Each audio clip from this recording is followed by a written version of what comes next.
We need peace, we choose freedom. We need peace, we choose freedom.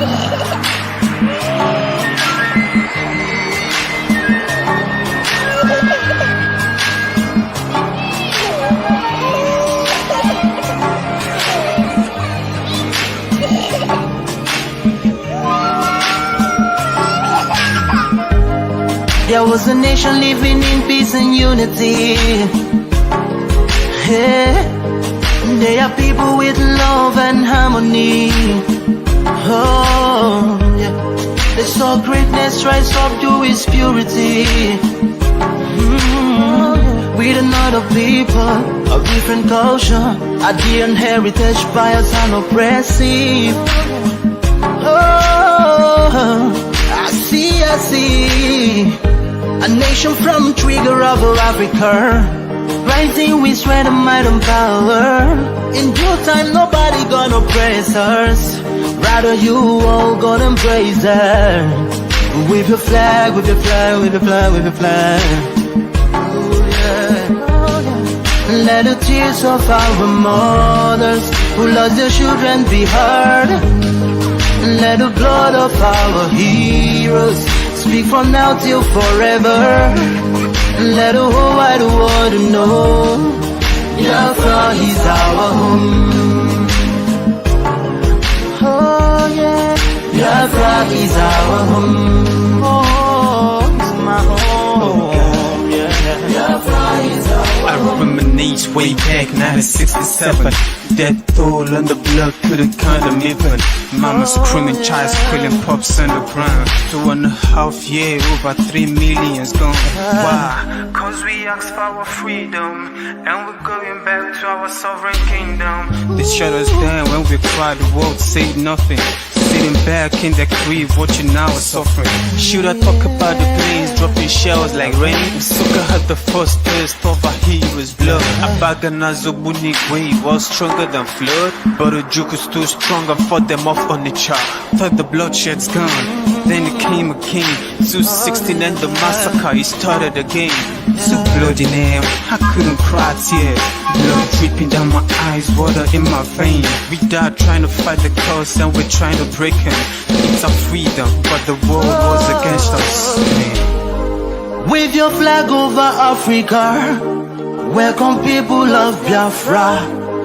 Wave your flag over all the world. See those people of Zion is here. It is the nation that the Lord has chosen for the people of Zion. It is the nation that the Lord has chosen for the people of Zion. We need peace, we choose freedom. We need peace, we choose freedom. Yeah. Let the tears of our mothers who lost their children be heard. Let the blood of our heroes speak from now till forever. Let the whole wide world know Biafra is our home.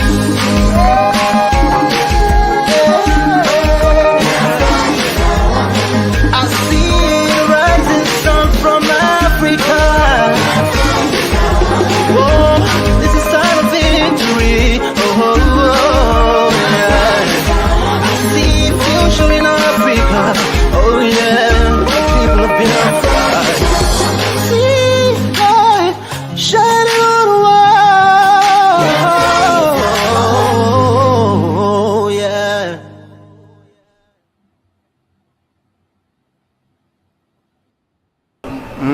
Akara m ihe mbe na-eme mbe si ma achọrọ ofu ukwu ehi ma nke ọzọ mụ achọrọ ehi niile ma ụkwụ ya ma aka ya ma isi ya ma olu ya anyị ga-adọbiri wee pụọ na nke onwe anyị tigata azụ etu anyị nọ tupu ndị ọcha wee bịa ebe a nwa aha obodo ebe a nwe ndị mmadụ n'ime tupu nwa bekee si ebe o si hapụ obodo ya ọ bịa ebe a ọkpọrọ onye nke ọkpọrọ okeke ọkpọrọ okafọ dakata anyị isi ọ sị n'ụbọchị nke taa na anya aha anyị wuzi Naijiria anyị na-aza aha na-enweghị omimi n'ime ya ngwa gị gbasị biko kọwara m ihe Naijiria pụtara enwepụghị kọwara m ọmụa ga-aza aha osimiri ka osimiri ga-aza aha mụnwa n'ihi ihe anyị na-ekwuwu na ebe arụgidere ụlọ a na ọ jọgburu onwe ya ọ dịghị mma Nigeria agaghị emekọtanwu ihe ọzọ.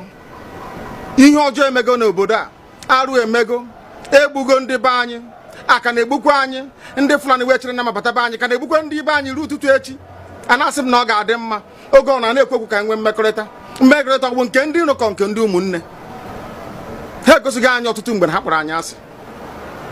Onye ajụrụ ajụ na-ajụ onwe ya, ha jụrụ anyị aja ama njụ onwe anyị, agbanyeghị na anyị nwe ngwa ahịa n'ugwu Awụsa, agbanyeghị na anyị na-azụ ahịa ebe niile dị iche iche na-eme nke ọma, kama onye gara ndụ kpakụ onye ire rie n'ihe ọ Ndụbụisi ka anyị na-ekwu okwu ya, ka echehata azụ ebe a ruo obodo anyị ka o wee maa mma, wee karịa obodo ndị ọcha na mma. Ọhịa anyị na-arịọ nwekwe n'ugwu, nwee nkwanye ugwu n'ime onwe anyị. Ọnwa anyị pụọ n'iro a na-etigbu anyị, anyị pụọ n'iro ekwu okwu asị ọ bụ gịnị ma anyị ji wee ekwu okwu. Ụmụ ihe ndị a ka anyị sị na anyị agaghị anabatakwa ya ọzọ. Akụkọ a kọrọ anyị bụ na ọkụkọ na ewu agaghị nzukọ ụmụ anụmanụ. A na-emezi mgbe ọbụla a chọrọ ịchụ aja ejiri ọkụkọ maọbụ ewu chụọ aja. Mgbe ọbụla a chọrọ ime ka Naijiria dị n'otu, enwe ha na-eto esi wee kpam akpụrụ ndị Igbo. Ọ pụtara na anyị bụ ọkụkọ maọbụ ewu, ka ọ pụtara na anyị agaghị nzukọ mere ya bụ ihe eji eme anyị bụ ndị Igbo, ụdị na ọbara ndị Igbo ahụ kpafu n'obodo Naijiria karịa. Ọ bụ site na akpọmasị ihe na-eme anyị dị ka ihe mere ndị ji oge mgbe gara aga. Etu akụ ka mba niile dị iche iche ji kpọọ ụmụ Izrel asị, a na-egbu ha, a na-egbu ha, a na-egbu ha, afọ niile aka na-egbu ha. O wee ruo oge ugbu anyị asị na ogbugbu a na-egbu anyị na ọ dịghị anyị mma. Ọ ka mma na onwe ihe kwegbuo anyị wu nwere onwe njem a nke anyị na-aga, kama na na-esi etete n'ụtụtụ asị na onwe onye gburu ebe a onwe ha na-ekwu okwu. O doo na onye onwe onye n'aka ụkọchukwu n'ugwu Awụsa ebepụ isi, ọnwụghị ofu ugboro, ọnwụghị ugboro abụọ, ọnwụghị ugboro atọ, ọnwụghị ugboro anọ. Ọ bụ ruo ole mgbe ka a ga-egbugide anyị wee rue anyị asị mba na anyị ga-aga ka anyị nwee ike wee nwere onwe anyị? Ọ ka mma na anyị nwụrụ ebe anyị na-azọ nwere onwe tụbụ na anyị nọ n'ụlọ etu a mmadụ ibe mabata n'ime ụlọ mbịa gbupụ m isi. A sị na achọghị ụdị nka ọ bụghị anyị maka a ga-eji wee chụọ àjà ọzọ. Onye si na ya ga-ata anyị ahụhụ ma ọ bụ na anyị fe arụsị, anyị wee na-efe arụsị, mgbe were iwe gị na ọmụma gị wee bịa leta anyị, ụmụ anyị wee na-anwụsị. Ụfọdụ nọ n'ụzọ ije ha anaghị alọta ụlọ ọzọ. Nne na nna wee na-ata ahụhụ, wee na-ata ikikere eze. Nwaanyị konye ka ọ gaa ubi gaa rụọ ọrụ, Fulani chiri ehi bata ebe ala gị n'iyi, okwu ebepụ ya isi. Anyị bụ ka anyị kpọpụ onye nwe anyị n'ugwu Awụsa ahụ ejide anyị wee gbuo. Ihe ọ bụ anyị mara aka n'ime ha si maka ha aga n'ihu. Elekwa ọdụ ụgbọ mmiri n'igwe ọcha bụ ememiri ọhịa nke dị na Kalaba otu aka ahụ. Anyị na-ala nsọ ebe Biafra bụ ndị kọstọm sokwenye anyị n'etiti anyị. Anyị anọghị n'ime mmiri kama kọstọm juru ebe niile. Ha wee na-ata anyị ahụhụ. Anyị kwuo ekosịpụta anyị ka kpọchie, anyị kwuo ekosịpụta anyị ka gbagbuo anyị. Onye nwe anyị na Chineke na nke bi n'igwe ọ bụ ụzọ dị anya ka isi na-ekwu ndị iro anyị n'anya wee karịa ndị nke gị. Akwa anyị bụ ụmụ Chineke, akwa ọba aha anyị ka anyị na-aza, akwa ọba anyị nwe na-aza ike Chukwu, akwa ọba anyị nwe na-aza amara Chineke, akwa ọba anyị nwe na-aza Chisom, akwa ọba anyị nwe na-aza Chizoba, nna nke dị nsọ, onye ime eluigwe dịka otu onye iro dị na anyị bụ ụmụ gị. Bịa ka iwe zọpụta anyị, bịa ka iwe napụta anyị n'aka ajọ ihe, bịa ka iwe lụọrọ anyị ọgụ, bịa ka iwe dịtụ ozu. Ọ bụ ọkọwa mgbe emilere Goliath, Chineke nna nke igwe ruo ememiri Fero, sikwa otu a mee ka Fero ka guzo n'ihu ụmụ ndị anyị ga-ebi ka o wee taa akọkọ igiri ụtọ ọzọ. Ị ga na-edu anyị n'ụzọ niile nke ezi omume. Ọ bụla adịghị na anyị na-aga ndagwurugwu onyinye ọnwụ. Ọ bụ nwa bụ ekele n'igwe n'ụwa, nwunye ọbụla kere gị nweghị mmalite nweghị ọgwụgwụ, kama anyị onwe anyị gwa anọkwa ahụ ofu ụbọchị anyị ga-anwụ n'ezie, kama ma akọ na ogbu gị na nọgide ego mgbe ebighị ebi. Ọ bụ ya mere anyị ji were gị n'anya isi, anyị wee na-asị nna nke dị nsọ, bịa ka iwe gosi anyị Biafra na ndụ na-abụghị n'ọnwụ, bịa ka iwe mee ka ebe gị na amara gị wee kpuchiri anyị ka uwe, bịa ka iwe zọpụta ndị nke gị, bịa ka iwe mee ka Biafra wee bịa, ka anyị na-ewetụta na nsọpụrụ na ịja mma site n'aha gị onye bụ Chukwu nke abịa ma.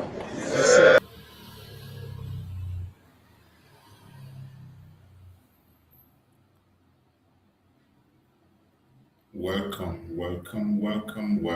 Thank you for joining us on this very evening program. I appreciate everyone that has connected to join us on this very quick one. It's happy Sunday to every one of us, those who are Christians, Biafrans that are Christians. My own very self, I am a Christian. I have gone to church today and we are done and we are back again. Some people are still preparing to go to church, like those in the United States. Some are still in the church. Those in Europe, some of them are still in church, and most people have come back.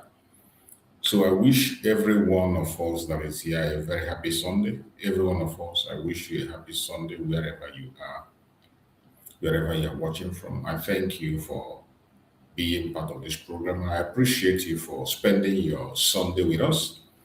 Remember, Sunday is always a special day. I always give my Sunday sermon because my Christianity does not stop me from pursuing my freedom or being a Biafran.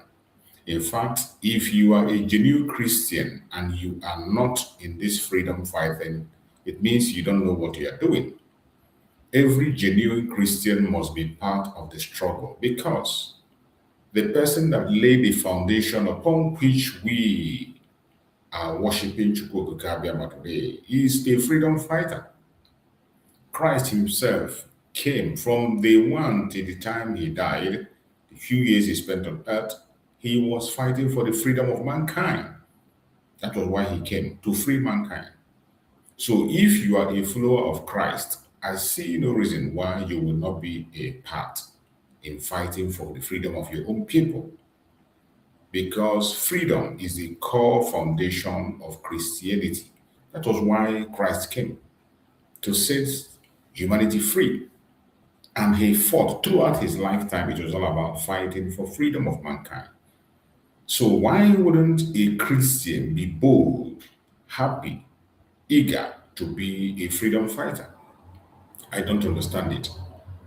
So if you are a Christian and you're not part of this program, the time has come for you to rise up and begin to do what you're supposed to do.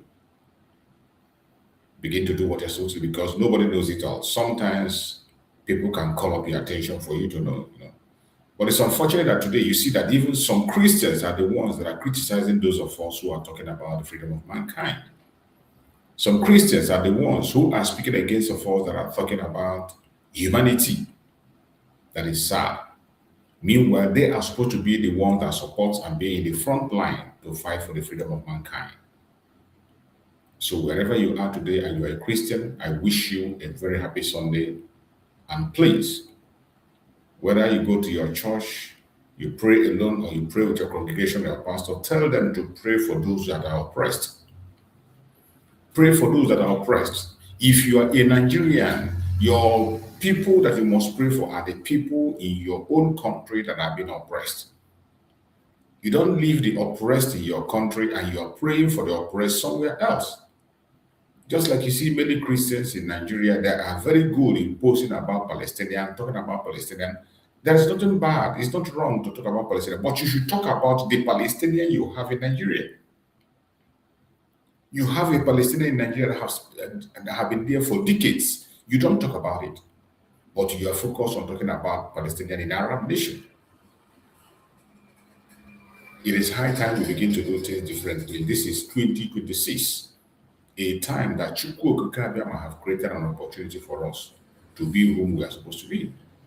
So wherever you are watching this program from, I welcome you and I say good morning, good afternoon, good evening. Accept my greetings according to your time zone. Like and share. Make sure you invite somebody for the few minutes we are going to be here. Invite someone to join us to also gain one or two things from this broadcast. Because the broadcast will be full of good news, full of directions and things that they are hiding. We will always expose it. That is what we do.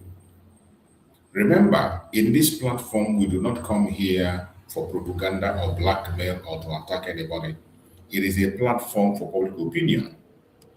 Everyone is invited, everyone is allowed to be here and air their opinion. Whatever be your opinion, you are entitled to it. You must not agree with everything I say. Likewise, myself, I must not agree with all the opinion you present. But if you have a superior argument, what you have to do is to click the link and join me Once you send a request, I will bring you in. Then you present your superior opinion to the world. Everybody will listen to you. You never can tell. You can win souls. If you have a better suggestion, we will join you. All we want is a peaceful world where people can exist and grow in their own space at their own speed. That is what we are asking for. That's what I'm asking for. So everyone that have joined us on this platform this very evening, I appreciate all of you. I can see my beloved sister Macy Akere is already there. Macy, happy Sunday, my beloved sister Macy. Thank you so much for joining. And every other person that have joined there, whether you are commenting or not, I appreciate you. You're all special guests. Those who are watching on TikTok and those who are watching on YouTube, where I am hosting the program, those who are watching on Facebook. Whichever area you're watching from, please feel free to join us. It's an interactive session, very interactive. If you have a superior argument or something to make a contribution or questions to ask, feel free to send a request. I will bring you in when the time is right and you will give your submission of wisdom. So I appreciate every single one of you that is out there listening, those who are joining us from all corners and all parts of the world. I thank you for being part of this program, and I say, may Chukwu Okike continue to guide and protect all of us, continue to be with us, and continue to show us the path that we should go. It is not always easy. It's not always easy. It has never been easy, and I'm not the kind of person that will come and tell you that the journey is easy. It's been a very, very tough journey, but we must continue. And the assurance I'm giving you is that there is light at the end of the tunnel, and at the end of the day, we are going to succeed. So wherever you are watching us this evening, I appreciate you, I welcome you, I thank you for being part of the program, and I say, may Chukwu Okike continue to guide, continue to protect, continue to secure you wherever you are. On today's Sunday sermon, I will be speaking on a topic which says, the truth they fear. The truth they fear. Who is really behind Nigeria insecurity? The cover up, exposed. The truth they fear. Who is really behind Nigeria insecurity? The cover up, exposed. This is the topic we are going to discuss today, and we are going to try as much as possible to do justice to it. So, my fellow Biafrans, wherever you are listening from, wherever you are watching us from, I welcome every one of you on this very quick program, and I thank you for being part of it. So, we are going to commence the program immediately, just the way we always do. And we will try as much as possible to explain certain things and elaborate. And remember, you are free to join. You are free to join me on stage. You are free to make your contribution when it's your own time. Well, try to be part of it. So, my fellow Biafrans, wherever you are joining from, once again, I send my greetings to all of you. You know that in our program here, we don't come to entertain people. This is not an entertainment platform. It's not a platform to entertain people. We jest in with propaganda, with lies. We don't come here to entertain people. Tonight's program is not for gossip. It is not for propaganda. We come here for truth, and only for truth alone. To expose the truth, to speak the truth, and to make sure that the world get the truth. That is why we are always here. Nigeria is bleeding. The contraption called Nigeria is bleeding. Not because we lack soldiers, not because the contraption lacks soldiers, not because Nigeria lack intelligence, not because Nigeria lack people, or because the people are weak. No, it is not. Nigeria is bleeding because the truth has been buried. The only reason Nigeria is bleeding today is because the truth has been buried. If you have been following me all this while, in the previous messages I've preached, I've talked about not allowing the truth to be buried, not allowing the truth to be manipulated. I have done several topics on that, several programs on different topics and different dimensions, not allowing the truth to be buried. Today, Nigeria is bleeding because the truth has been buried.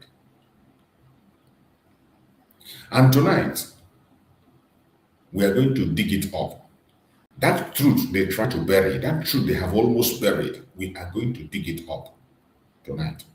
You and I, we will try as much as possible to dig those truths out. If you are here because you want comfort, this may not be comfortable for you. If you are joining us on this program because you want comfort, this may not be comfortable. If you are here because you want noise, you want to hear noise, this program will not be noise. But if you are here because you want clarity, if you are in this program because you want accountability, if you are in this program because you want solution, then stay with me. Stay tight. Don't go anywhere until the end of the program. And I bet you, by the end of this program, you'll be glad you stayed around. You will be very glad you stayed around. So while you are here, I urge you to like and share the program to all platforms. Share to family and friends. Make sure you invite at least one person and click like. By the time you're liking the video, you are equally inviting somebody. When you give a thumbs up, you are liking some. You are also inviting somebody to the program. So share the program and like it. This is a very critical time. Invite others. You must invite someone in this program because darkness survives on silence. This is not the time to be silent. It is time for us to speak up.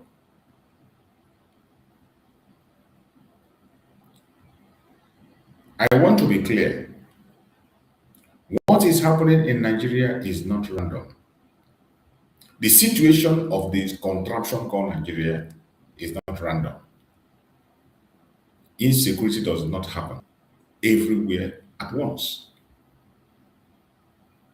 Kidnapping does not suddenly become an industry by accident. Communities are not repeatedly attacked, while same pattern repeats year after year without design. The same pattern is repeated year after year without design. The same thing happening continuously. Random chaos has no pattern. But Nigeria insecurity has pattern. The insecurity in Nigeria has pattern. The same region, the same excuses, the same official statement, the same lack of consequence. That is what you see in the case of the contraption called Nigeria. That tells us something. This is not just insecurity failure. This is not just a security failure. It is a system failure. And in some cases, a system choice. In the case of Nigeria, I can tell you that it is majorly a system choice. That is why I say for those who put Nigeria in place, who structured Nigeria, there is nothing wrong. It is working according to the system they put in place. For them, they are good to go. The only people that are concerned is you and I. The indigenous people, we are the ones that are concerned. But as for those who have put in place this contraption, they are good to go. They don't care. Many Nigerians are told simple story. They are unknown criminals. That is the common language you have been hearing all these days. In their so-called sovereign state, they will tell you they are unknown criminals. They are faceless bandits. They are people we cannot identify. But ask yourself this question. How do armed groups move freely across vast territory? You know how vast the northern part of Nigeria is according to their map. How do armed groups move freely across vast territory? How do kidnappers operate at close to checkpoints? How? How does it happen? How do kidnappers operate checkpoints and camp for long period? They operate checkpoints, they operate camps for a long period. How do attacks happen repeatedly with no decisive response? Have you ever asked yourself why? Have you ever taken out your time to ask that question? Why does this happen?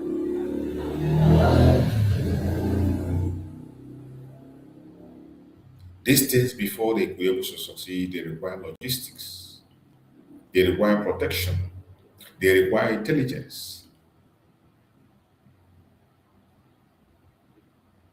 They require intelligence to know intelligent gap that remains open.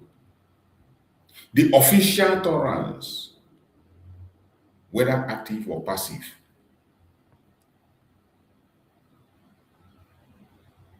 This does not mean every official is guilty, of course. But it does mean some people in power benefit from disorder. People in power benefit from disorder. That is why a Canadian court boldly came out and told you that all the political groups, the leading political parties in Nigeria are terrorist organizations. It was not a framework. It was not a propaganda. It was a fact, undeniable fact. And we have seen it over and over and over again. They can't deny it.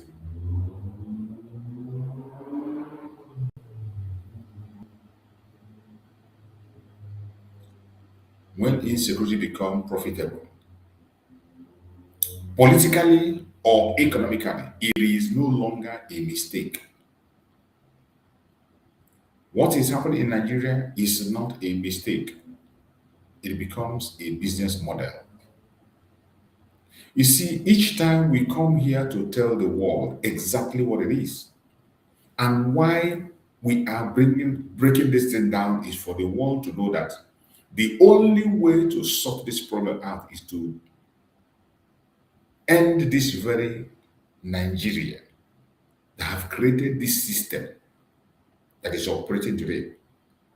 You cannot be promoting Nigeria and you want to stop the system that is holding Nigeria. You can't. If you want to get things right, remove Nigeria completely. Remove it. Then create a system that will save lives, secure people, that will bring growth, that will bring peaceful coexistence. Until you do that, you are only wasting time and playing to the gallery. And that is the absolute truth. The involvement of Nigerian government in the terrorist activities is overwhelming. And I'm going to play some videos to be able to support what I'm saying, because some international organizations are making investigations also, and they are bringing information just like as we do. Let's talk about money, because truth often hides there. Truth often hides in money. Kidnapping is not just violence, it is an economy today in Nigeria. A new economy discovered by the northern group, by the Fulanis, is an economy. Kidnapping today in Nigeria is an economy. Ransom move, middleman emerges, negotiators appear, silence is purchased, and every of these things is happening in the face of the so-called security that you have in that country of Nigeria. In the midst of the security, they will be there. Sometimes close their camp. Sometimes they build their barrack, close their barrack, or back at the barrack, or close the barrack to protect the criminals, the kidnapping, and the ransom payments they give, they call it. Security officials help the bandit to collect their ransom. And while ordinary citizens suffer, someone somewhere is getting paid. That is what is happening in the contraption called Nigeria. While ordinary citizens are suffering, somebody somewhere is being paid. And they are enjoying their money. They don't give a damn about you. They don't care how you feel. They don't know whether you live or you die. The only people that are concerned are the ordinary people. You and I, we are the ones that are worried, crying and talking every day, calling on the international community to intervene. But for those who benefit in one way or the other in that contraption, including the West, they do not give a damn. While ordinary citizens suffer, someone somewhere is getting paid. I want you to ask this question loudly. Who benefits when fear keeps people divided? Ask yourself. Who benefits when fear keeps people divided? Who benefits? When communities are displaced, who benefits? Who benefits when citizens stop demanding accountability because survival becomes the priority? Who benefits? Fear weakens resistance. That is why they are trying everything possible to put fear in us. Fear weakens resistance. That is why they are creating fear everywhere, more especially in Biafra land. They create fear by pushing down the Boko Haram military into our place, bringing fake news. Today they will be going after our liberation army, attacking them, telling us they are murdering them, just like the fake news they were bringing. When they brought their fake news and said that our liberation army have been murdered, they brought the fake news of the death of Gento. They brought the fake news of Angel Makeup. Today, Angel Makeup has made a report that he's alive. Angel Makeup is alive. Gentle is alive. Butus is alive. These are men who we are fighting for us. But Nigerian government somehow created fear, and I know that their absence weakened the Biafrans. That silence weakened Biafra. They attacked them, they chased them, they caused so much chaos. And the next thing, they brought out news and they say they have murdered them. But today, it is confirmed that Angel Makeup is alive. It is confirmed that Gentle is alive. It is confirmed that Butu is alive. The Liberation Army of Biafra, they are still intact. And very soon, it is going to be a different ballgame. Very soon, it is going to be a different ballgame. I said it earlier that 2026 is going to be a different thing. Right from day one, I have always known that it was just a propaganda. Only that sometimes we don't come here to begin to stress issues. We allow people to exhaust their ignorance. Because even some of us Biafrans are very ignorant that when Nigerian government push a propaganda against your brother, you will be happy. I don't know why you will be rejoicing when an enemy is rejoicing. Anything that makes your enemy happy is supposed to make you angry. But in this course of Biafra, I have seen Biafran people rejoicing with the enemy against the death of their own brother. They did it to Mazen Nnamdi Kanu. Mazen Nnamdi Kanu was kidnapped from Kenya. Fellow Biafrans who said they are fighting for freedom they rejoiced, they celebrated, they were happy. The same thing was done to Mazi Simon Ekpa. Mazi Simon was arrested in Finland. They began to celebrate. They began to clap hands. In fact, they entered online and began to congratulate themselves for the arrest of Mazi Simon Ekpa. The Janjaweed brought the news. They say they have killed Janto. They have killed the Makeup. They have Tuzi is nowhere to be found. And the Biafra, the same people they were fighting for, started celebrating. Biafra people began to celebrate. It is sad. We can have differences. I have always talked about the unity of purpose. I have preached about unity of purpose so many times. So in that unity of purpose, we must always try as much as possible to do what we have to do. We must focus on the unity of purpose. It is so sad. Wherever you are as a Biafran, you must be able to stand your ground, speak your word, and do what you have to do.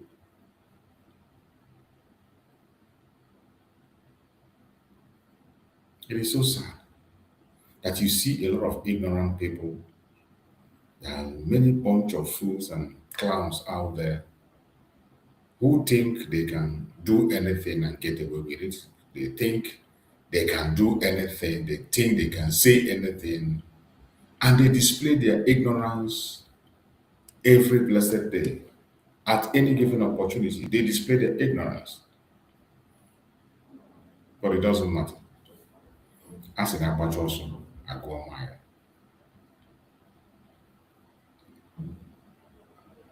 As in Abacha also, I go on my Every single one of us as a human being should be able to use their common sense and apply their common sense in whatever you are doing. Don't allow yourself to be fooled. Don't allow yourself to be bullied. Don't allow yourself to be distracted. There are some people that their only function in life is to distract. They can distract you for as much as they can. They can divert your attention.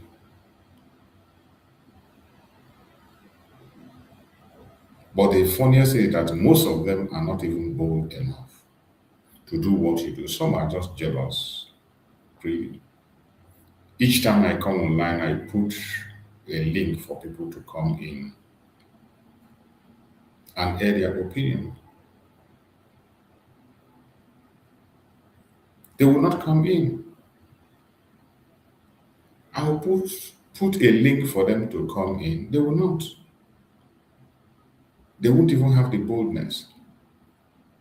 Somebody who is fighting for freedom, you can't even do a simple thing as using your name, appear in your name. Just use your name. Put on a camera the way I'm putting on a camera and defend what you think it is right for you. Whatever you think you believe, whatever you think is right for you. You just try as much as possible. Put on your camera, come up, and then you join it. You can see what an ignorant person is writing, just a distraction. And this person that is writing this thing saw the link I posted there. You saw a link. The only thing you should have done with all your smartness, with all your intelligence, the only thing you would have done is to just use the link. Click the link and come up. Click the link and come up. Then come and tell me how stupid I have been. Come and tell me how wrong I have been. Tell me everything you want to tell me. Ask me any question you want to put. Insult me face to face. Not to create distraction on the comment section. The only reason I always put those links is for people like you that is writing there, that I feel they have grievances, or they feel they are bold, they are smart. The reason I put those links is for you to use the link. You come in and then you present your argument. But somehow you can't do that. You cannot do that. But you choose to be a distraction to yourself, not to me. I have already made my choice what I want. Nobody directs me what to say or what not to say. At my age, I know what is right and what is wrong, and I will continue to stand my ground to defend what I believe. So it's a pity. As I was saying before, I was distracted a little while. Who benefits when fear keeps people divided? Who benefits when communities are displaced? Who benefits when citizens stop demanding accountability? But survival becomes the priority. Fear weakens resistance. Fear silences question. Fear keeps people controllable. That is not accidental. They have tried as much as possible to create a lot of fear in our heart. That is what the Nigerian government is doing, creating fear in us. They try to distract us. They try to send their spies, weaken our unity, create division among us, just to be able to be in control. Now let us address the hardest truth that you must pay attention to. Insecurity survives not only because of criminals. Insecurity survives not only because of criminals. It survives because of government enablement. Government enablement plays a major role in the survival of insecurity. Enablement of the government can look like delayed responses. All this is our enablement, delayed responses, weak investigation, selective justice, confusing the narratives, and endless promises with no result. This is exactly the situation in Nigeria. We say it the way it is, helping the international communities and those that are trying to paint things the way it is not, to put it right, and they are watching us. When we say Nigerian government is enabling insecurity, they are sponsoring, in fact, the government is the one in charge of kidnapping in Nigeria. They do it in one way or the other. The kidnapping of Mazen Nanekara was done in the open, sponsored by the federal government. They laid the foundation. And the Fulani have gone on rampage. The military helped them to collect ransom. You're going to find out today.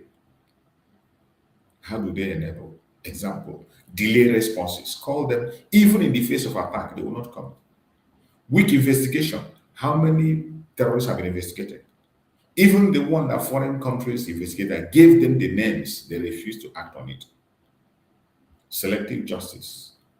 You see Sunday Jackson case, where Sunday Jackson was almost taken out, and they refused to talk about the real criminals. That is the situation of Nigeria. It did not start yesterday. It did not start today. And it's not going to end anytime soon. So when we talk about these issues, we speak based on facts and figures. We are not just trying to say this to make anybody happy or to entice anybody. It is the truth and nothing but the truth. And no matter how bitter that truth is, we will continue to speak the truth. We will continue to say it the way it is, whether you like it or you don't like it. Those things they are hiding. Each time we lay our hand on them, we expose it. That is why we are here, exposing the atrocities of the Janjaweed. We will continue to expose them. It doesn't matter where they run to. It doesn't matter how they hide it. The more they hide it, the more we expose it. We will never stop exposing their evil. Because once you keep silent, you are only helping the evil to strive and continue. So, my fellow Biafrans, wherever you are and you're watching this program, I urge you to be steadfast, be strong. Do not get distracted. Do not get discouraged. There are so many things you will see that will discourage you. Without a doubt. There are so many things you will see that is going to discourage you. That is for sure. But I urge you in the name of Chukwu Gabiam, do not be discouraged. Do not be discouraged. The battle has just begun. When citizens cry for protection and receive excuses, that enablement there. When you see citizens crying, you have seen many videos where villagers will come and say they call the military, they call the army, they told them, look at what is happening. Pre-information was given and they did nothing. What do you call that? That is enablement. When victims speak out, yet they are ignored, that is enablement. When questions are labeled troublemaking,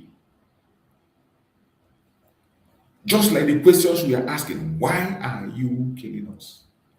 Mazin Nandekan was asking the question, show me the law under which you are convicting me. Omoto shall show me the law.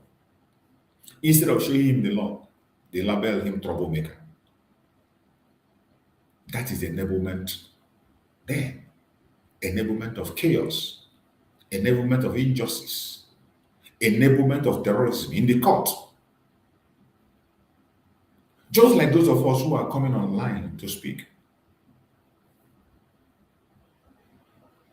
We are here speaking and talking about things that matter, that concern. You see people come and they write rubbish on the comment section.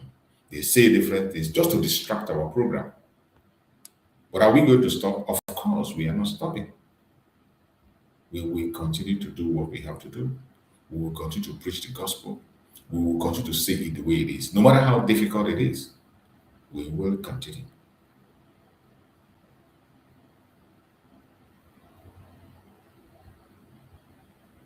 You need to continue. Yeah, Onyeka, I'm going to check on that very interview. Hope by tomorrow morning we're going to do speak on that program you are talking about. The interview of our brother in Australia. I think I'm going to search for it.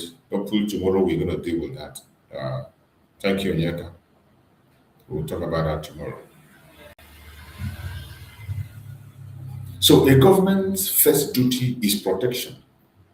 Every genuine government, their first duty is protection, to protect their citizens. When protection fails, consistently, explanations are no longer enough. That is the situation of Nigeria, and that is why the United States is on top of the issue. Accountability must enter the conversation. That is why the United States is in the front line. You can't escape it. You cannot. No matter how you try to escape it, you cannot escape it. The targeting of Christian communities that is happening is not a joke. Instead of fighting the insecurity or the killing of Christians, you are busy trying to change the narrative. And you think you can change the truth. Working so hard, spending taxpayers' money to change the truth. And you think that that will go well. You will never survive it. Never. Let us speak carefully, honestly, and responsibly. Many Christian communities in Nigeria feel abandoned, exposed, and unprotected. That is the fact. Many Christian communities are completely abandoned, exposed, and unprotected, even when they cry out, even when informations are coming. This is not about hate. This is not about provoking conflict. This is about acknowledging reality. The world must acknowledge reality. Since Nigerian government have refused to acknowledge that this is happening, the world must acknowledge this reality. That is why we continue to hammer on it. We continue to talk about it. When attack happen repeatedly in certain area, when warning are ignored, when survivors receive no justice, people begin to ask, do our lives matter equally? Do our life really matter?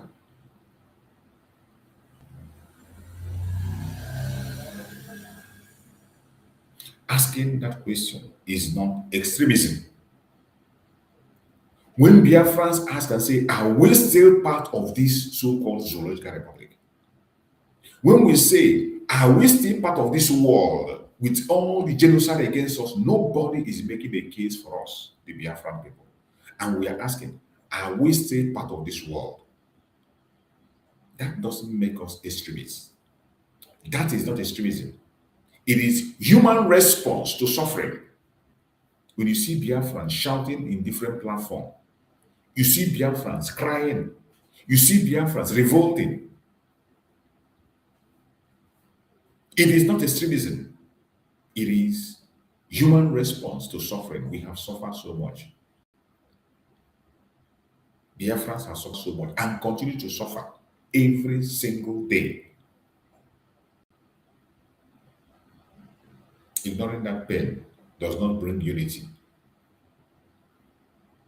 Ignoring the pain of the Biafran people, the oppressed people, does not bring unity. It deepens the wound. That is our case. Every day they remind us that they have murdered our children in 1967 to 1970. Every day they remind us that they took the life of our parents, our brothers and sisters. Every day they remind us that they have invaded our land and they continue to invade. Every day they remind us that they have subdued us and they want to take our land. They deepen the wounds. Every day the wound is deepened. And I bet you we cannot say it enough. We will continue to speak. We will continue to talk. We will continue to present our case before the whole world. It doesn't matter what happens. It doesn't matter how you feel. Your feeling will not determine how we talk. Your feeling will not determine how we present our case. No. We are the ones that are affected. As you know, what shoe my body will be. He that wear the shoe knows where his pants in. Instead of truth, many Nigerians are given narratives. That is what is happening. Go to their media. If you enter Nigerian media, it's about narrative. People are driving different kinds of crazy narratives, right, left, and center. Different types of crazy narratives.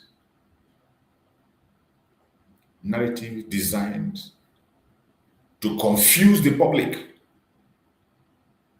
to shift blame, to lower expectation, and to normalize the abnormal. That is the worst. All abnormality has been normalized in Nigeria as normal. Through this changing of narratives, the Nigerian public is completely confused. You go to social media, you see some idiots talking rubbish from something that doesn't add up. Nigerian system has grown to the state that today they prefer to blame the victim. They prefer to blame the victim instead of the oppressor. They blame the oppressed. Every single time, every day, you see them They blame the oppressed. That is what they do. Why they continue to praise the oppressor? They adore, they admire, they praise the oppressor. That is what we see in the case of the Zoological Republic. And the citizens have been so infected that today they are doing that part. They prefer to blame the innocents. When you ask them, they will ask you, are you the only one suffering? When you talk, the next thing you will hear, are you the only one suffering? Why are you the only one always complaining? Why are you the one always talking? Are you the only one suffering? So because I'm not the only one suffering, I should now accept suffering as part of life. Who does that?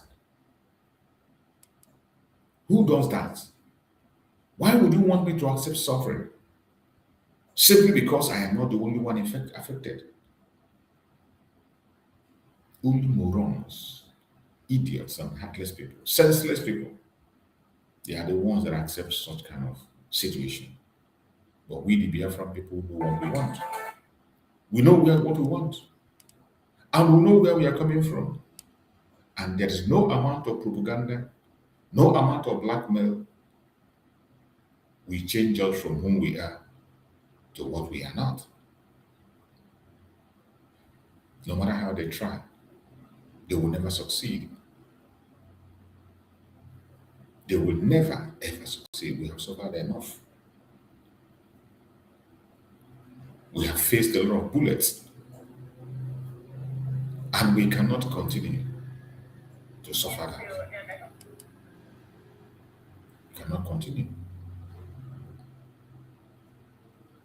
Everything in the zoo points to the fact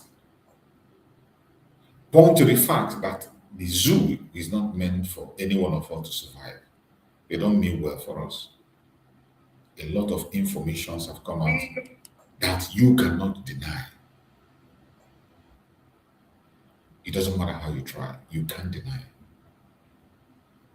The more you try to deny it, the more you are exposed.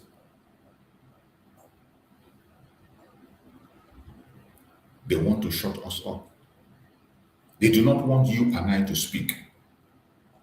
But once we become silent, the situation becomes worse.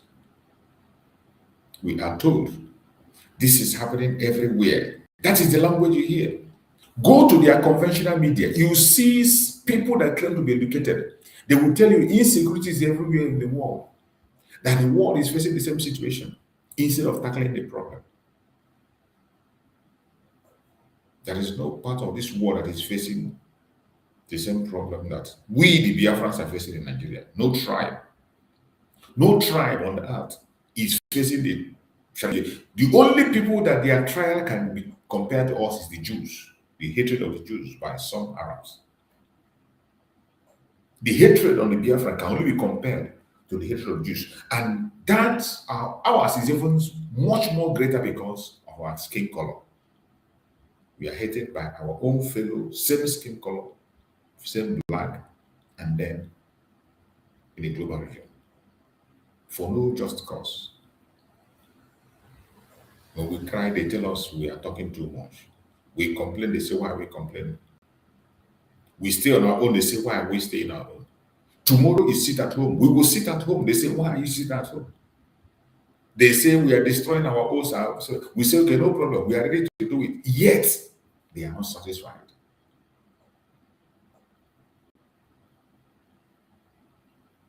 They will tell you that it is global. When you complain, it's a global problem. It is not. The new language they tell you now is complex. Since they begin to pump money into lobbying, you see intelligent people in the West coming to the national TV to talk, or in their conventional media or the international media, and they will tell you that the situation of Nigeria is complex. Rubbish. Absolute nonsense. There is nothing complex about the situation of Nigeria. Nigeria has a foundational problem that everybody knows.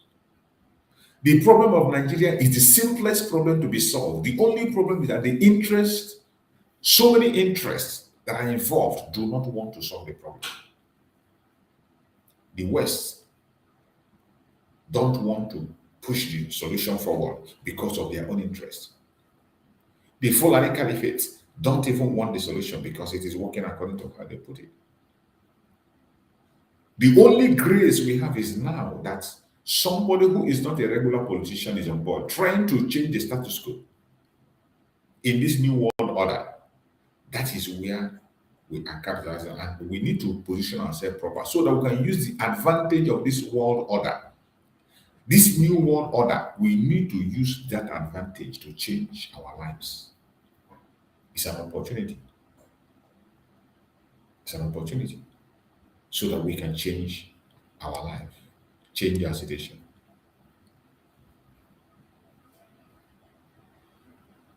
When they tell you it is complex, it is a lie. Because complexity must not become an excuse for inaction.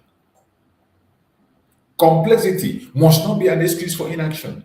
The West today, they will tell you the Nigerian situation is complex. This is the new language you hear, even from the United States of America. Since they released that $9 million, since the release of that $9 million, you begin to hear the language, oh, the situation of Nigeria is complex. It is complex. It is complex. What is complex about this? There is nothing complex about the situation of Nigeria. The only thing is that because of your own selfish and personal interest, you do not want to look at the solution. The Biafrans have provided a solution long time ago. Disintegration. Peaceful dissolution of Nigeria and every region to go back to where they are. Be who they want to be, establish their own region, grow at their own speed in their own space. When leaders stop solving problems and start managing public anger, the country pays the price. When leaders stop solving problems and start managing public anger, the country pays the price. And that is what we are seeing in the contraption. It is going to be happening more and more. More is going to happen. It's not going to end today, not tomorrow. That is why you must be awake. Let me be clear. The solution is not silence. The solution to the problem in the contraption today is not silence. The solution is not fear. You must be fearless, every one of us.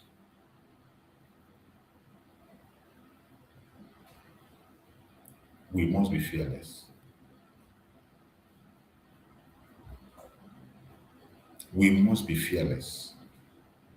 The solution is not pretending everything is normal. There is nothing normal. There's nothing normal. No need to pretend. The real solution begins with truth. Speak the truth. Accept the truth. That is where the solution lies. But you know that Nigeria is afraid of the truth.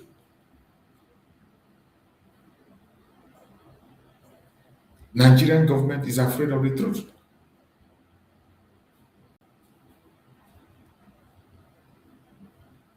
But it is in truth that the solution lies. Truth. Honest acknowledgement of what is happening.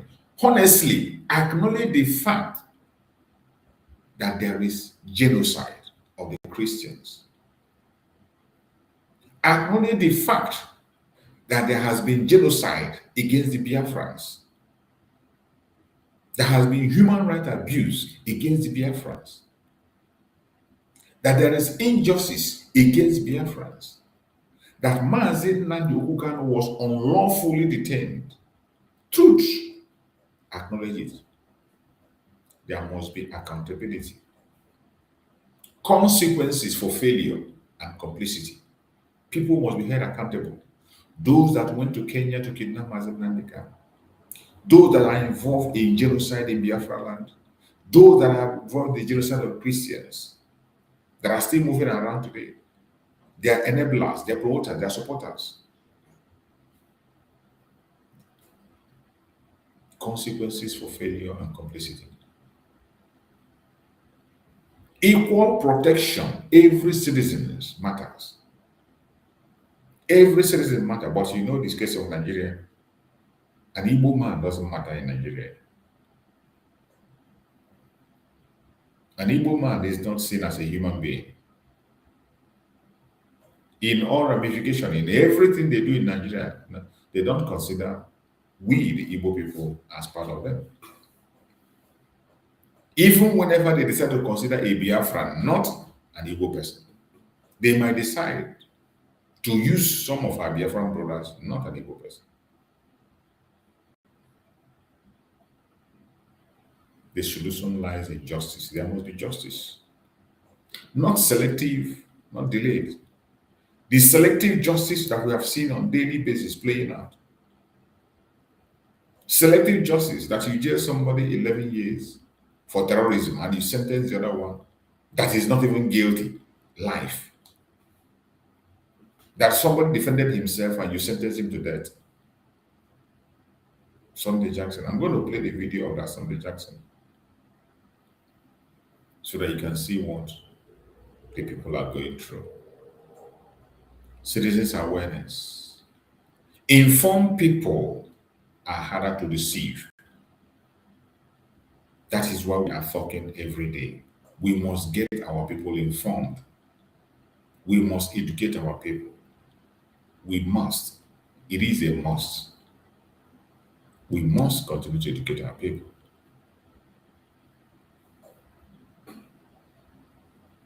No country fixes insecurity by lying.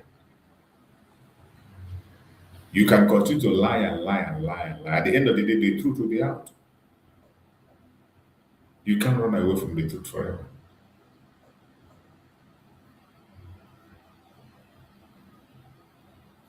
It is time for us to take action, and action must be taken. This is where every one of us come in. We must continue to speak responsibly, every Biafran, wherever you are. Those that concern the indigenous people, not just the Biafran people, those that are concerned, the indigenous people. You must speak responsibly, but do not be silent. Ask questions, demand answer, engage peacefully but firmly. It is very important. Ask questions, don't be silent. When you come across the program where we make critical argument and discussion, share it, engage with other people, continue the conversation even after the program. As we are talking, after this program, take the program, go and continue the conversation. Refuse to accept chaos as destiny. Don't accept chaos as destiny. Because insecurity survives when good people stop demanding better. We must continue to demand for our rights. Nigeria is an evil entity. Nigeria is very evil entity. You don't know the level of involvement of Nigerian government in the atrocities in Nigeria. And I'm going to play a video. I want you to pay attention and listen to this video. You see the investigation that was conducted by one of the bodies that are paying attention to what is happening in Nigeria. They have been on it for many years, and they are still on it. I want you to pay attention and listen carefully to what this man is going to reveal. A very massive revelation that he has been making again and again, and they are stepping it up. The other day, I played a video where he explained what transpired in the bombing, that is the airstrike of the United States in Sokoto. That airstrike in Sokoto was not meant for what it was used for.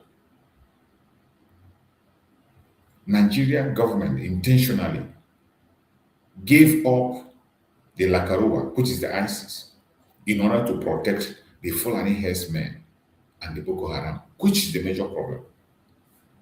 The Fulani herdsmen and Boko Haram that are the major problem. But they decided to deceive the United States by giving allowance only to bomb in Sokoto, Lakarawa. And since then, waiting for another open order to bomb other places, they kept quiet and say they are doing it by themselves. Meanwhile, they are doing nothing. They claim they want to do it by themselves. They do nothing. Nothing is being done. And nothing will be done. I want us to listen to this man, what he has to say.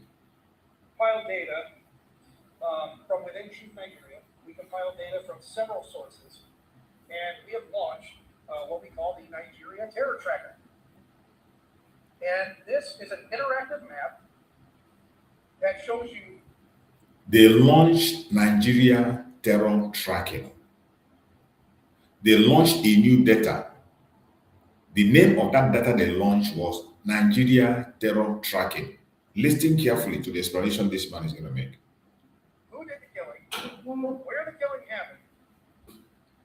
Geolocated and information about each and every attack. So I'm just going to pop it up on the screen here, and we call it nttmap.org. Very original name, Nigeria Terror Tracker Map.org. nttmap.org. And this is a work in progress, but right now what we have in the system is every attack that has occurred in Nigeria for the last 5 years, and who did it, documenting over 50,000 casualties. Go to the map. So you can sort out the map here. You can go by local government area, you can go by the state, you can go by the date. Every one of these tags is geolocated. Now if I go click on a dot, it'll give you information about every attack. But here's the thing, I can go over here, I'll take out the red. The red right now is combined of Boko Haram and ISIS. We are going to be separating that and doing Boko Haram only and ISIS of West Africa only. That's going to be separated here within the next month, and that will be documented. But Trump went after, I'd say, a small portion of the red, which is the ISIS. Let's take that out for a second. Okay? Let's take out other non-actors. All right, we'll take out state actors, security forces. Look at the green, guys. The green are the Fulani attacks. And everywhere they've attacked in the last 5 years, which accounts for the vast majority of all the killings in the last 5 years. The data doesn't lie. And this is a clear picture of what needs to be done. So the U.S. government, if we're going to take this seriously, if we really care about persecuted Christians, the Fulani need to be dealt with. The Fulani ethnic militia. Boko Haram still needs to be dealt with. ISIS needs to be dealt with. But if we are ignoring the Fulani, we are doing a disservice to the Nigerian people, and there will be more slaughter.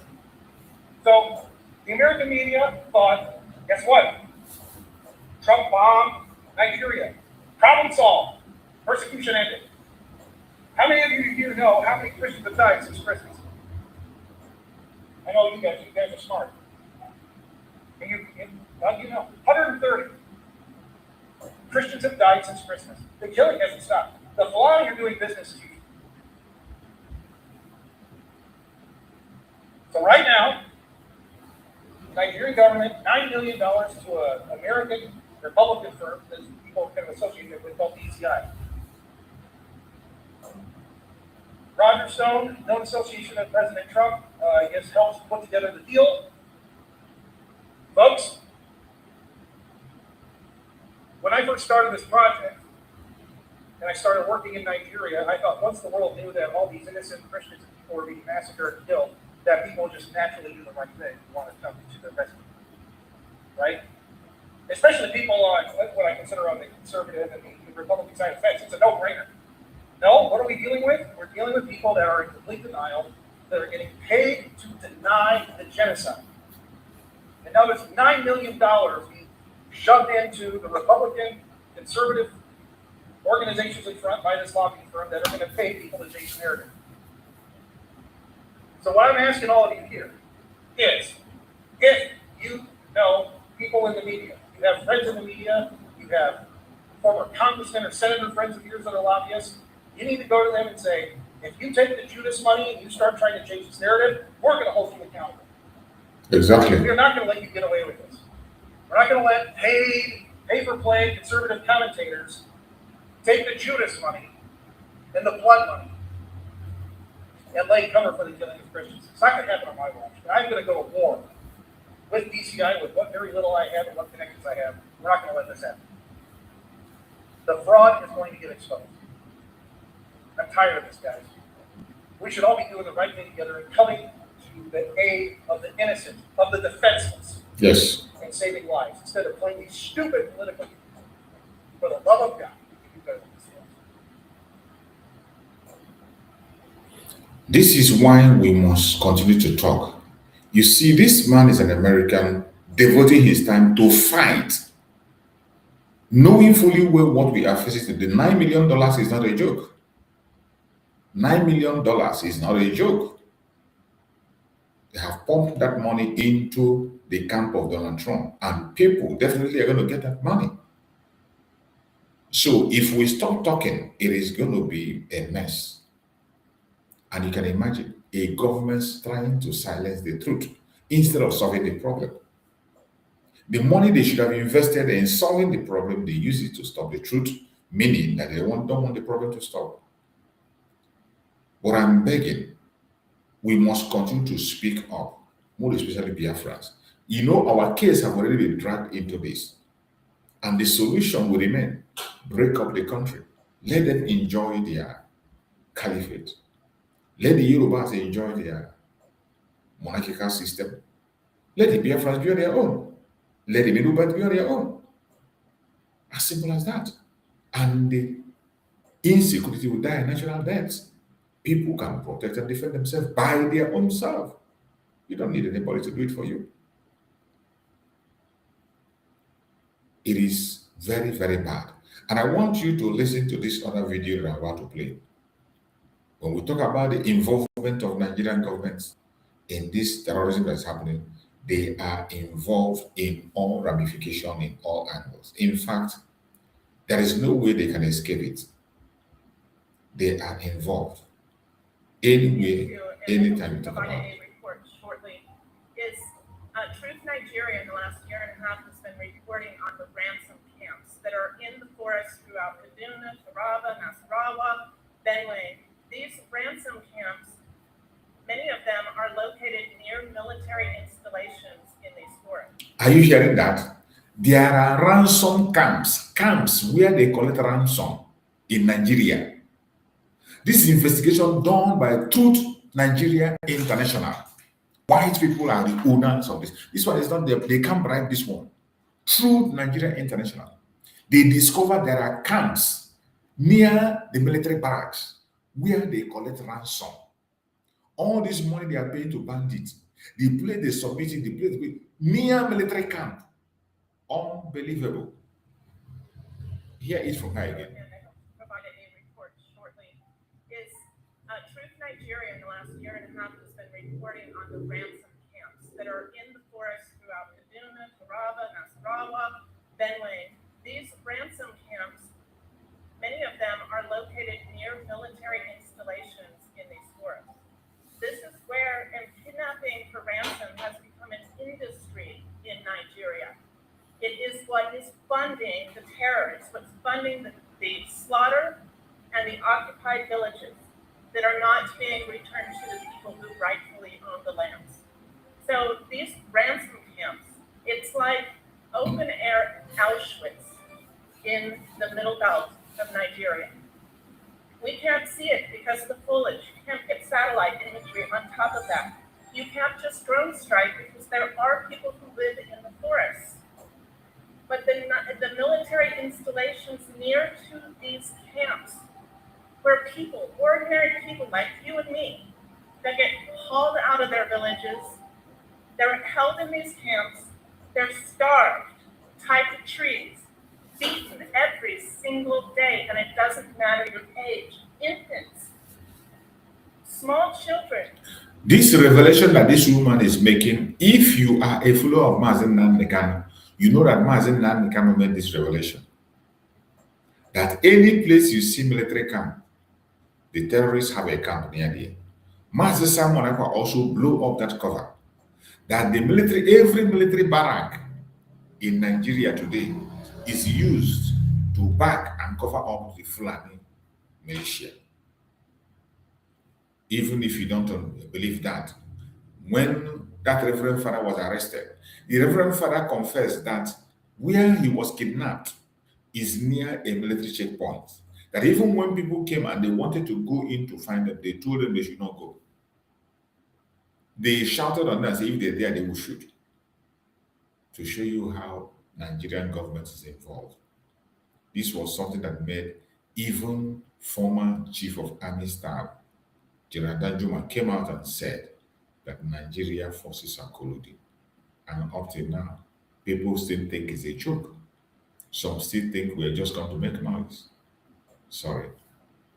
This revelation that this woman is making is something we have known. We have shouted about it all the time. That Nigerian government is involved. The military, more especially, they are protecting these terrorists.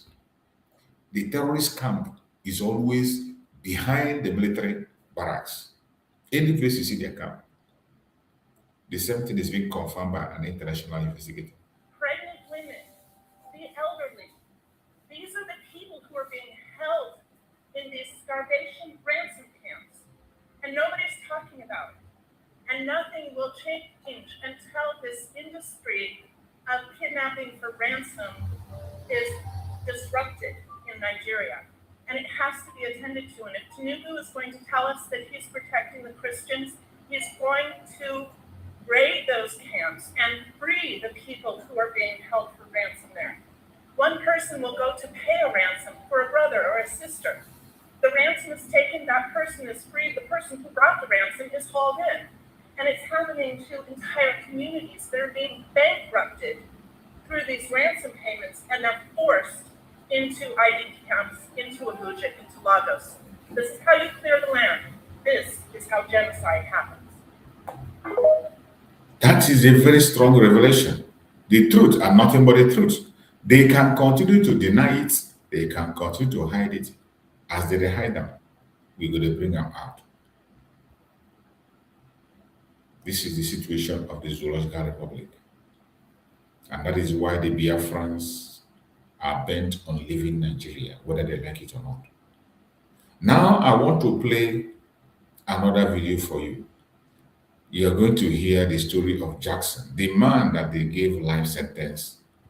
And after much uproar, after much shouting and all, how many of you remember this story?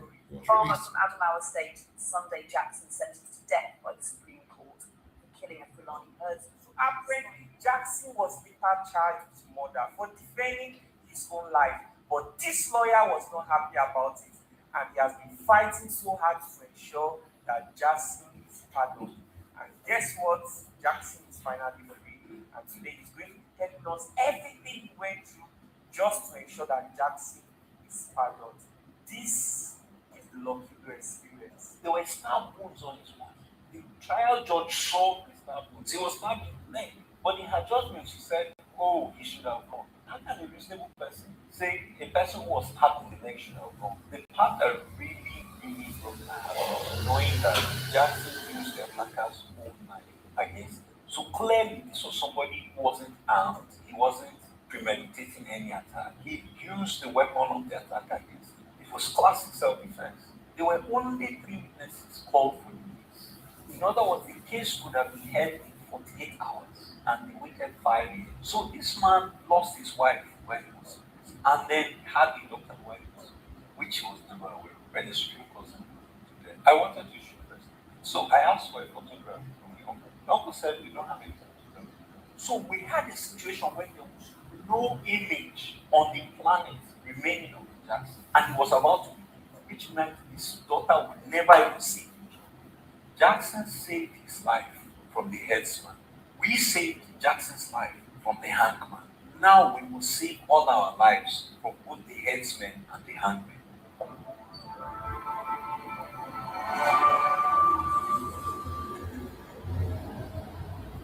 Sir, you are one of Jackson's legal advisors, right? Can you tell us more about the case? For people who don't know anything about it, and I would like to know how far you guys have gone and what the situation is at the moment. So Jackson was a 20-something guy on his farm some years ago. He was attacked by a Fulani headsman. What happened was the man came into his farm, angry, looking for some people, and asked Jackson. Jackson said, "Okay, I don't know. I didn't see anyone." But the man's cow were grazing on Jackson's farm, so Jackson raised the alarm. Look, take charge of the cattle. And then the man stabbed Jackson twice. Wow. Yes. And so Jackson, in the fight for his life, snatched the knife and stabbed him back. Ultimately, the man died. And Jackson was arrested the next day and tried. After 5 years awaiting trial, he was sentenced to death in February 2021. And the Supreme Court confirmed his death sentence in March of last year. So how did you come into the case? The story went viral on social media. Unfortunately, a lot of us we don't know much about what has happened so far. Yes, so in February 2021, I was visiting Nigeria for events and I read the story. And the part that really, really broke my heart was knowing that Jackson used the attacker's own knife against him. So clearly, this was somebody who wasn't armed, he wasn't premeditating any attack. He used the weapon of the attack against him. It was classic self defense. And so I flew up to Yola, visited him in the prison, and offered him my services. So since 2021, February, almost we're in 2026 now, almost 5 years, we've been assisting and advising. Why did it have to be so long time? This is one of the betrayals of the organization because the case was not a complete. This is the man who killed him. This is the person who killed him. All we needed was an explanation. We didn't need to prove that he said I did it. But I did it because the guy attacked me. There were stab wounds on his body. The trial judge saw the stab wounds. He was stabbed in the leg. But in her judgment, she said, "Oh, we should have gone." How can a reasonable person say a person who was stabbed in the leg should have gone? Now, yes, So what Justice Fatima Tafida, who used to be magistrate, that she had no prospect in the profession, and she ended up becoming a work in Adama's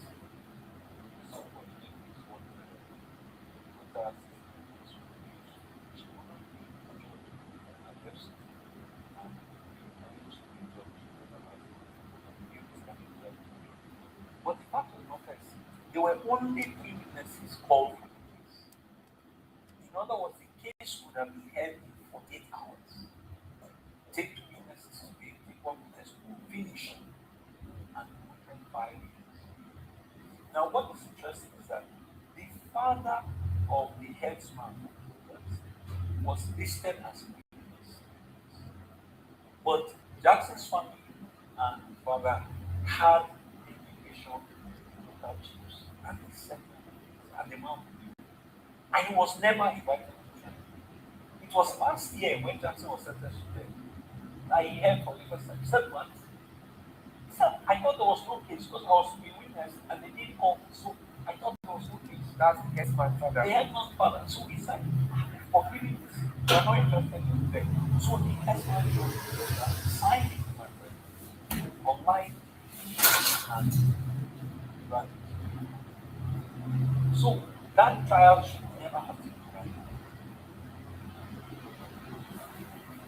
On social media, people are saying that bandits were the ones that attacked Jackson. From what I'm hearing right now, it was just the hits and somebody who was his partner. Yeah, see, the thing is, in Nigeria, we have a lot of technologies because we want to produce issues. And we have in Nigeria, and a lot of the terrorists is from Boko Haram, recognized, and a lot of Okay. Now, to try and mask the Fulani terrorism, some people came up with the phrase bandits. But when you dig into it, you find out that it is Fulani heads. But with the banditry, what has happened is that they've changed the business. We found out that trekking with cows all the way from the north to the south, where you before you said it, it's not as profitable as adopting and selling the bag. You know. So that is what has happened. The only way these nomads decided to modernize was to graduate from using walking stick, walking sticks, to using AK-47, to graduate from grazing cows to kidnapping, and that's the crisis we have in Nigeria. So whether the attacker was part of a larger group of people who now, came on that space, or whether he was an isolated individual, it is debatable. But the fact of the matter is, it emanated from a similar source as I'm glad that it's so unable to shed light on this case because there are so many confusion about Jackson's case confusion here. It's very disappointing to hear that the case took 5 years. I read that Jackson spent 11 years. That was his 20s when it happened. And right now, Jackson is 20 years. you see, he was robbed of a decade of his life. If you see Jackson and you talk to him, he's still 20 years because he was in his formative years. And that 11 years he spent behind that, he hasn't learned anything that you and I outside know. I mean, when we showed him videos of Nigerians, but he couldn't believe what he said. It's media talking about it, you know. So it's painful to see not only that it took 11 years to most people they know that years of his life when it took the Congress back because he had not that old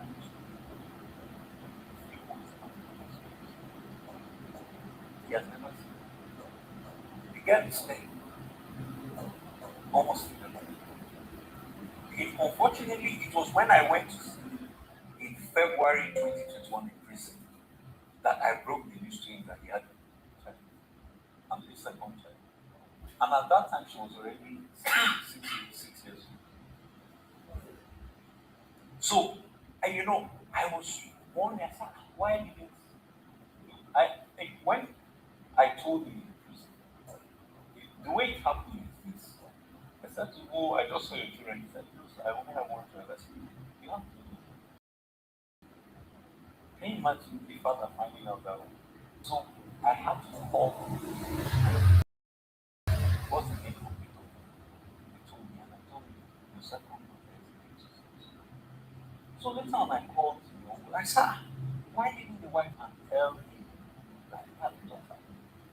He said, that the wife has married her. So this man lost his wife when he was 17, and then had the daughter while he was 17, which he was never aware of. Let me fast forward to March when the Supreme Court said, I wanted to shoot arrest. So I asked for a photograph from the uncle. The uncle said, we don't have any photograph. I said, what do you mean? He said, while Jackson was in prison, the Fulanis attacked his unit and destroyed all the houses. His house was destroyed. So no single picture of him. So I said, what is the meaning of this? I said, right, contact the ex-wife. Because maybe she has wedding pictures. She must have something. Contact the ex-wife. So we had a situation where there was no image on the planet remaining of Jackson. And he was about to be born, which meant his daughter would never see a picture of him. So we now sent to the police that they should take a photograph of Jackson. So they took a photograph of Jackson. And that's that photograph that the whole world has seen. The one that even Congressman Brian Moore was posting. That was the picture. Now let me even shock you more.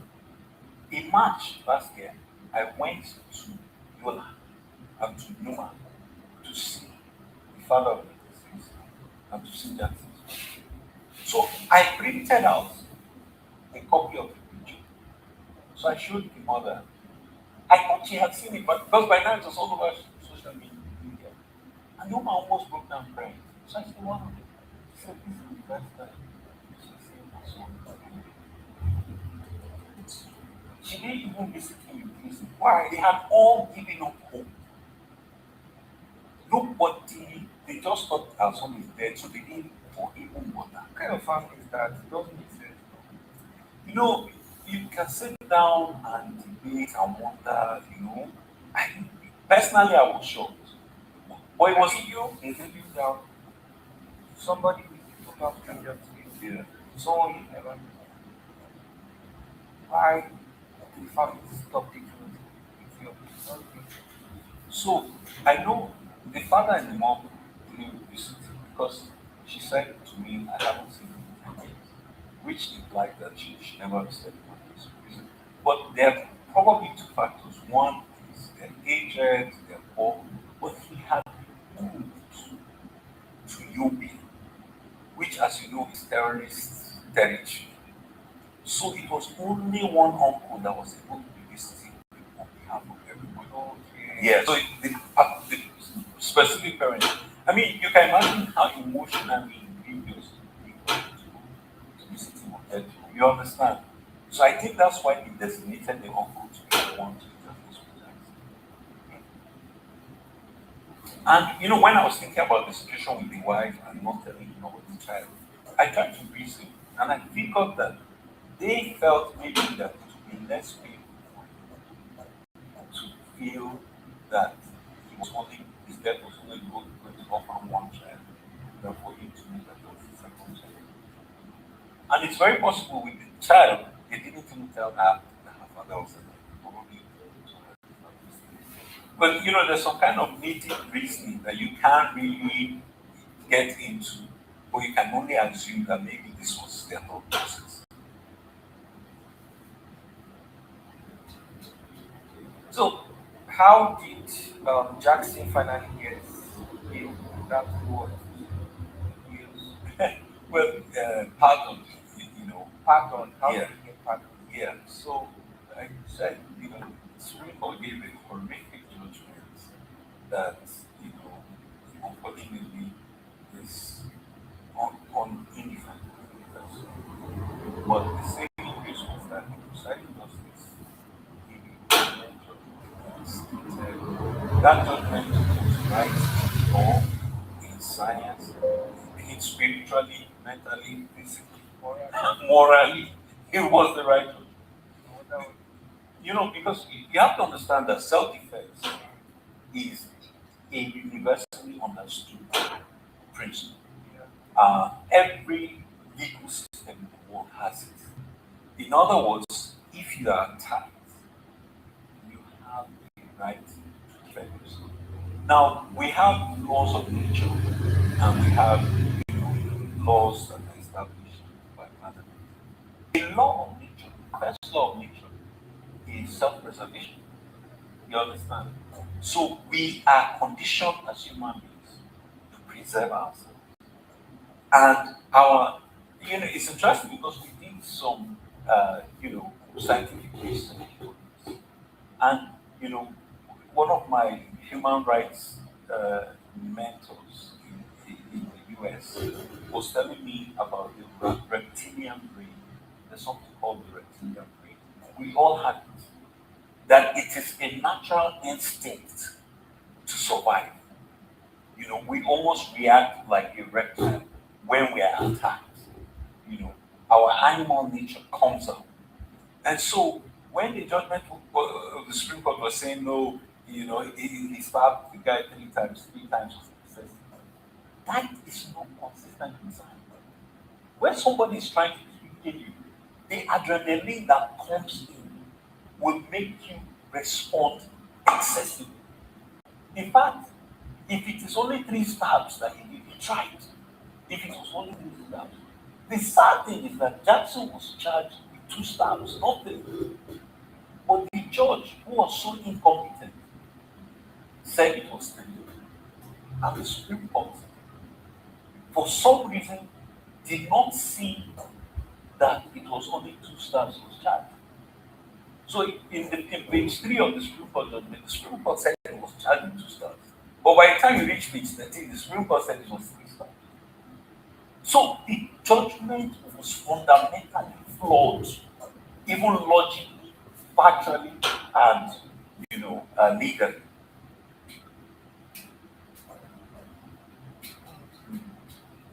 So you said there was a judge that said something that made so much sense. Is it possible to quote what the judge said? The judge said this was a miscarriage of justice. This was just miscarriage of whole nation. She said it's a miscarriage of justice. She said that that Jackson had the right to stand on the ground. It's like we here now. If somebody marches through that door, okay, to attack us, if you carry this thing and mama him, that's your right at self-defense. Yeah. According to these people, we are supposed to jump over the banister and run. So if you jump over the banister and you fall and die, too bad.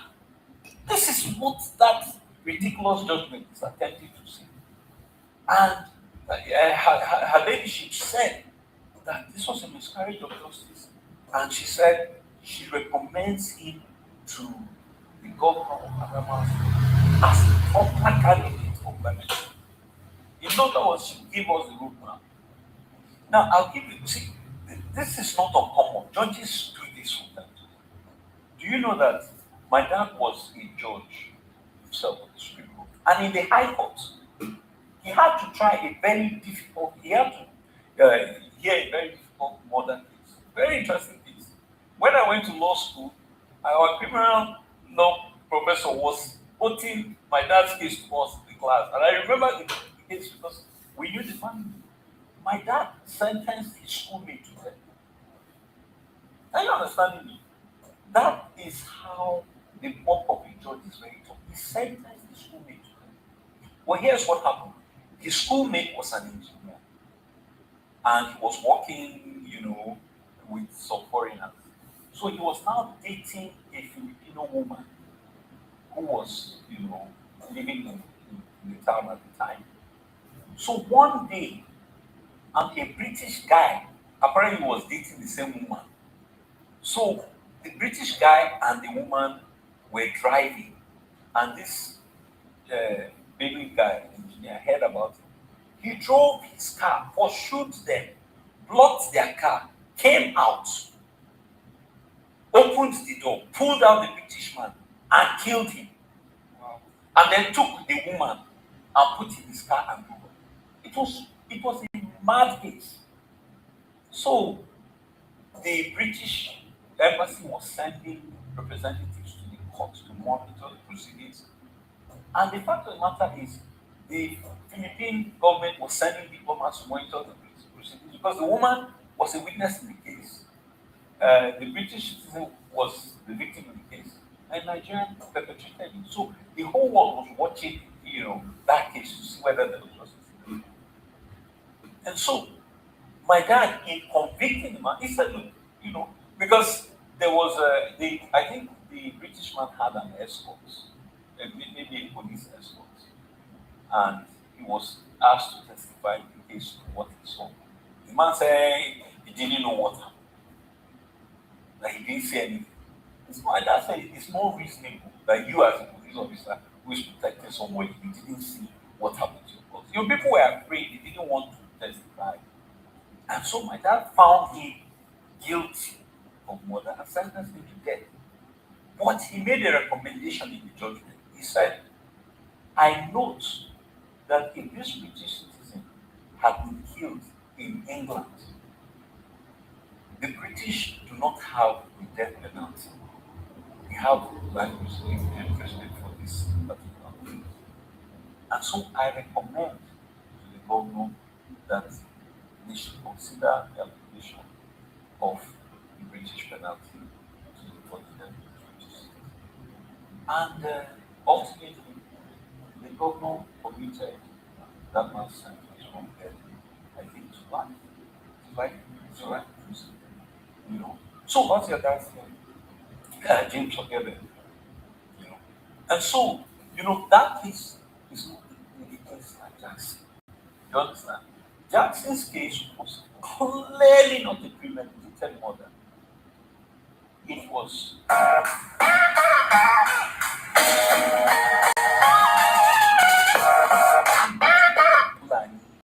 terrorism. So you have just had, this is just a brief story of what transpired in Jackson's case and how things happened. You had what Jackson went through, how the whole drama went, and it's really pity about him. And why I played these videos is for us to know how the failed system of Nigeria is affecting everybody, every citizen. That is why I play those videos. So we learn lesson from every video I play here is to drive a lesson that we will learn to direct ourselves from what we do on how we do things, and also to prove to the world that the Biafrans fighting for self-determination have every right to fight for it. We have so many reasons why we are doing what we are doing. So we're going to end the program here and hope to see you tomorrow morning. We are going to start our usual program. Remember, tomorrow is Sit at Home. Our Sit at Home continues. Civil disobedience. We are not stopping. It doesn't matter what they say. It doesn't matter what they do. Nobody is forcing anybody, but our civil disobedience continues. Mazin Nandekam is still in incarceration. Now it's even worse that they are not allowing him to go for his appeal. They don't allow Mazin Nandekam to appeal. So it's even much more serious now than ever. So if there's any time we have to do Sit at Home, it is now. I pray that Chukwu will give us the strength to continue this race until we get to our destination. Thank you so much for being part of the program. I appreciate every one of you, and I pray for our Supreme Leader and our Prime Minister for God's protection and direction. Thank you so much for being with me. Stay blessed and see you again next time, tomorrow morning.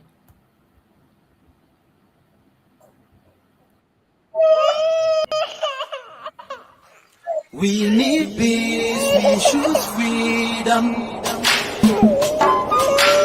We need peace, we choose freedom.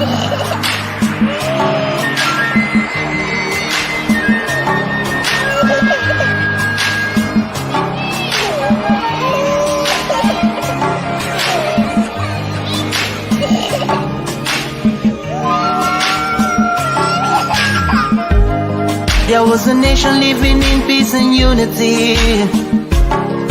Hey, they are people with love and harmony. Oh, yeah. They saw greatness rise up to its purity.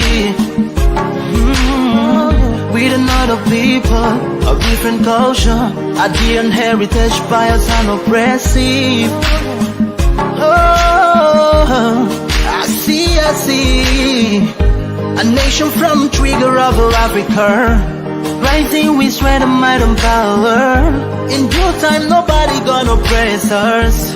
Rather, you all gonna embrace her. With your flag, with your flag, with your flag, with your flag. Oh yeah. Let the tears of our mothers who lost their children be heard. Let the blood of our heroes speak from now till forever. Let the whole wide world know Biafra is our home. Oh yeah, Biafra is our home. Oh, it's my home. Yeah, Biafra is our home. I reminisce way back 1967. Death toll on the blood couldn't count them even. Mama screaming, child squealing, pops on the ground. 2.5 years, over 3 million's gone. Why? Cause we asked for our freedom, and we're going back to our sovereign kingdom. They shut us down when we cried, the world said nothing. sitting back in the crib watching our suffering. Should I talk about the planes dropping shells like rain? Suka had the first taste of a hero's blood. Abagana Zobunigwe was stronger than flood, but Ojuku stood strong and fought them off on the chart. Thought the bloodshed's gone, then it came again. 216 and the massacre, it started again.